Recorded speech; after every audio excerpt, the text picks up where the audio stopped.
Before I start, I'll welcome Farah Thank you. to our friend's Rami's kitchen.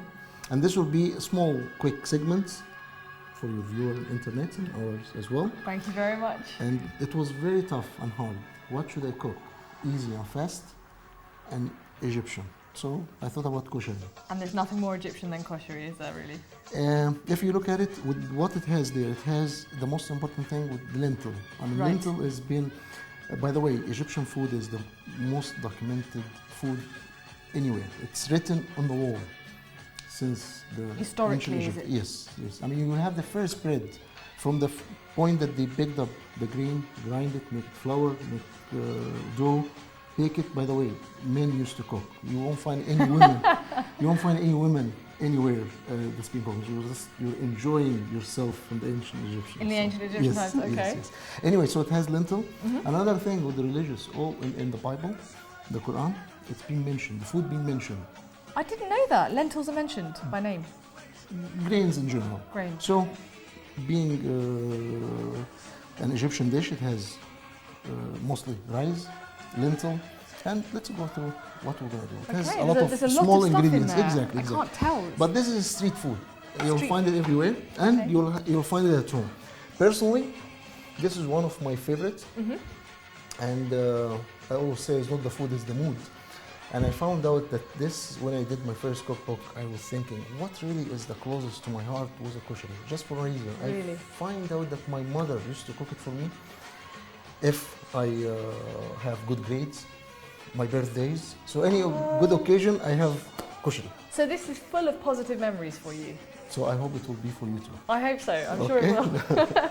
Now, flavors, it will come from every step through the cooking. And there is a Okay. trick of the trades. Like, since I said it's street food, people cook it at home. But to get the flavor, what they usually do, they take the onion, which is the last thing to put on the koshery As a topping. in the top. Right. They start with it. The reason being is they want to have the flavor. So I'll have some oil here, and then we'll cook the onion in the oil. Okay. Some people would like to have it crispy. So what they do, they sprinkle a little bit of flour Oh, that makes it crispy then. to make it crispy. Okay. And some people would like to have it kind of just Soft. soft or so.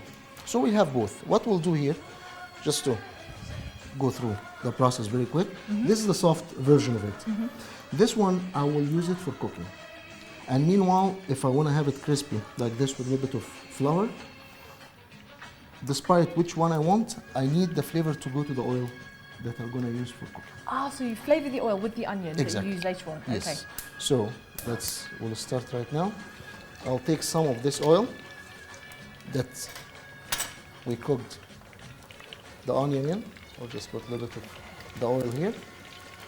And if I need to give flavor, like my kids don't like onion on the top. So what I Right. do, I don't listen to them. Onion is good for them. I hide it in there. I just put it there first. Okay. All right? So they don't see it later. Right.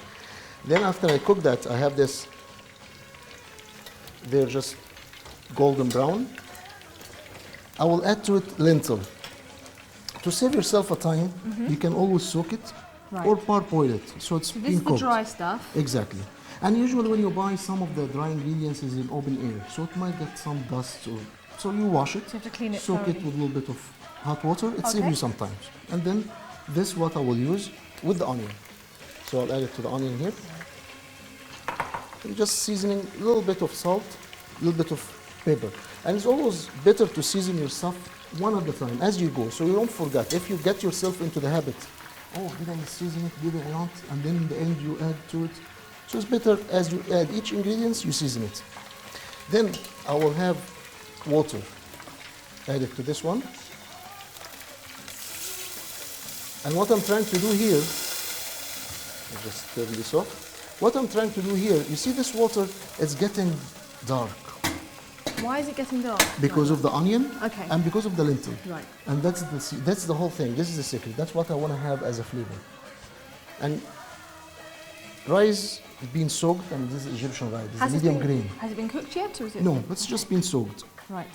So when I put this there, what it will do to absorb this. And what kind of rice is this? It's an Egyptian rice, and it's short grain. Short You'll grain. find it in Europe. It's Korean rice, or got nothing to do with the sticky rice or jasmine rice. Right. Just Separate. short grain. Yeah. Okay. And usually you just measure it according to the what you have. Like if I have a cup of rice, I will just have maybe a cup of liquid in there, or a cup and quarter. All right, and we'll just add all this. And as you've been cooking rice, just stir it a little bit, cover it, just let it cook. There is a small thing here. As soon as it starts to boil, I'll just put it underneath. So this will reduce the heat and will be very slow cooking, and will take care of it until it's completely done. And how much water is in there? I just want to have a little look. What I have done, usually, let's say that if you do have a quantity, big quantity, and maybe if we have, let's say, 2 cups of rice, I'll put 2 cups and a half of water. But how could you measure it if I'm doing a party for 1,000 people? Which you've done actually, haven't you? Many times. The best way is when I do, doesn't matter how big is the pot, just almost 2 centimeters above the rice. That's enough. And that Big works pot, on a long massive pot. scale as well as on a Much small more. scale. Doesn't matter. 2 centimeters. Oh, 10 okay. 2 centimeters. Okay, so now I reduce the heat. As soon as just absorb most of the liquid, Okay. reduce the heat, and then I'll cover it, and I'll put a little bit of something like to protect the rice. From Especially burning. Yeah, especially if I'm using thin pot, the bottom of the pot will be thin, it might burn very quick. So either put it very, very low, or I'll just put some kind of protection underneath. So you've got to cook this quite gently, is that right? Just as you're doing your pilaf. Just let it absorb the rest of Okay. the liquid. Now, what we have here, the second step, this is the most important part. Now, we did the kosher, which is the main thing. It has rice and lentil. Yes. All the other things are condiments, are additional. Even the macaroni? Enhancement. All this is enhancement. Oh, Right. okay. And then we're going to talk about it. What kind of macaroni going to be? We can use vermicelli, we can use macaroni, we can use spaghetti, you can use whatever you want.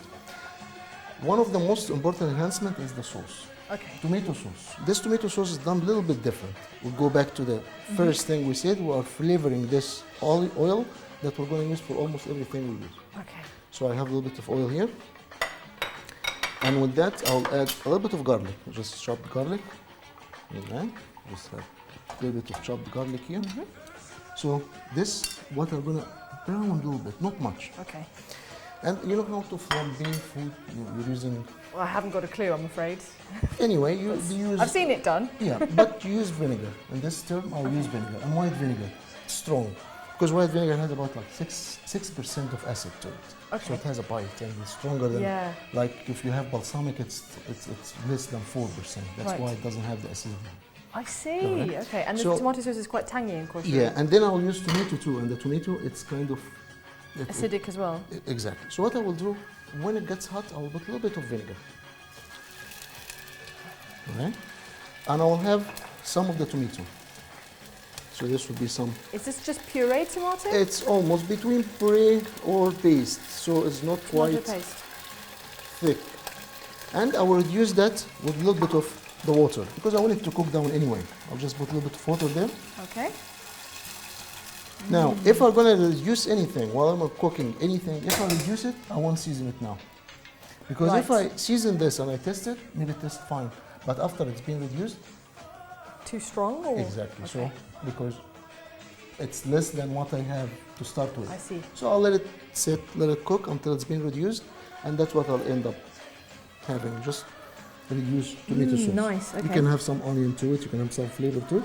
Now you can season it, you can add a little bit of garlic, a little bit of cumin to it as well. Okay, so what sort of spices would you use to season the tomato Salt sauce? and pepper. Because Salt I and have pepper. the vinegar. Nice and simple. And I have the vinegar, I have the garlic. Okay. Now what we have here, this is what we cooked together. This is the lentil. Yeah. And again, look at the proportion. If you want to have it a lot of rice, less of lentil, or vice versa, you can have more. As you like. Exactly. Then the other thing is macaroni. You can do whatever. You ask me, do you do macaroni? You can do spaghetti, you can do anything you want. Okay. There's another thing that you can have, macaroni. Go back to the first thing when we started. You can have mix of macaroni and spaghetti. And spaghetti. All right? Okay. And as we talk about the condiments, even the vermicelli, you can brown the vermicelli. Remember when we said the onion? Yeah. You can brown the vermicelli. How do you brown the vermicelli? Just a little bit of the oil. So you boil it first and then No, you don't boil it. Ah. You do it while it's still crispy. While it's Oh, and it turns soft brown, and brown? then you add to it your rice and then you add lentils. So this is another version. It's another variation of the same thing. All right? Now, to me, it won't be completed unless you have some salad to go along with it. Okay. So we'll do just I can manage very that. quick. Yeah, we'll do very quick salad. Maybe you can help if you would like to. What we can do, just have a mixing bowl here, and we'll cut some of the tomato, a little bit of tomato. And do you like onion? You don't like onion? I like onion. Yeah, You it's see? good. Yeah, I already did my part. If you say no, I already hidden my onion into the rice. Okay, it's like your kids. Exactly. Because sometimes, even when we do menus, some people will refuse a whole entire meal just because they read green paper or something. Ah. So I don't tell them everything. Unless they're allergic, Yeah. you know, I don't mind. I don't hide. I don't lie. But it's not going to harm them. And when they eat it, after they eat it, they realize they were missing a lot. I see. Okay. Cunning. Your tomatoes here are so much redder and juicier than ours in England. Because it's been ribbon on the tree. Okay. It hasn't been baked up and then had some ethylene gas being passed through. So I have a little bit of pepper, you have a little bit of the onion, It's a beautiful pepper, yellow and green. and that will be a little bit of just like a salad or condiments to go with it. Okay. And usually what I would like, a little bit of, since we had already the vinegar, we'll just Oh, have look enough. at that. Looks summer fresh. Really Okay. gorgeous. A little bit of chickpeas Oh, chickpeas in the salad. in the salad. And this here is the protein. You're getting your vegetable with protein. And again, you see the color of the blade that we have earlier? Yes. Imagine what we have here. Let's just take this off. And I'll add a little bit of the salad to it. So And you it have adds that a full, splash of colour to it. not just the color, you have everything. You have the protein, which is come from the vegetable. And then you have your starch, which is come from the rice. And then you will have another way of doing your chickpeas. If you can season it with some of the sauce that you need, with the tomato sauce that you have. Right, okay.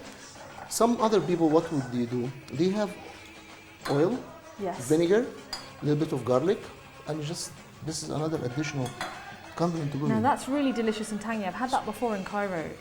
What goes into that? It's a little bit of, you remember how we did the vinegar Yes. with the garlic? Vinegar But and you don't garlic. put the tomato. Okay. You go a little bit more of the water. You have water and lemon juice. Ah, I was going to say, it tastes like it's mainly lemon. It's so really fresh and tangy. So now you have a kosher bar with all the wow. condiments, with all the things, and you can have it the way you want it. It's not my way, it's everybody's way. And it looks delicious. So I don't know where you want to start from. I did my part. Thank you very much. It's been a true pleasure. The pleasure is mine.